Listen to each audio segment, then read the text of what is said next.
အားလုံးပဲမင်္ဂလာပါဒုတိယသဘာဝနဲ့စာနဲ့ပြန်ရတော့ကြိုဆိုပါရစေဒီနေ့မှာတော့ notes နဲ့ပတ်သက်တာတွေရှင်းပြပေးသွားမှာဖြစ်ပါတယ်အရင်ဆုံး notes စဖတ်ရမယ်ဆိုလို့ရှိရင် clef တွေကိုတေချာကြည့်ရပါမယ် clef မတူလို့ရှိရင် notes တွေကကွာခြားလို့ပါ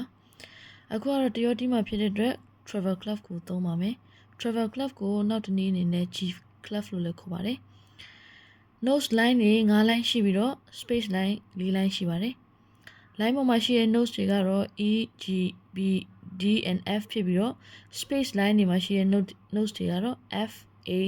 C နဲ့ E တွေဖြစ်ပါတယ်နောက်တစ်ခုကတော့ထပ်တိုးထည့်ထားတဲ့ line တွေကိုတော့ ledger line လို့ခေါ်ပါတယ်အခုမြင်တွေ့နေရတာကတော့ nose charge နဲ့ fingering charge တို့ပဲဖြစ်ပါတယ်နားလည်ရလွယ်ကူအောင်လို့တော့ nose name လေးတွေရဲ့ fingers နံပါတ်လေးတွေကိုပါတစ်ခါတည်းရေးပေးထားပါတယ်အစောပိုင်း lesson မှာပြောထားတဲ့ left hand fingers နံပါတ်လေးတွေကိုတော့မမိနေဖို့လိုပါတယ်ဒီ notes လေးတွေ fingering လေးတွေကိုနည်းနည်းချင်းစပြီးတော့မှတ်ထားရပါမယ်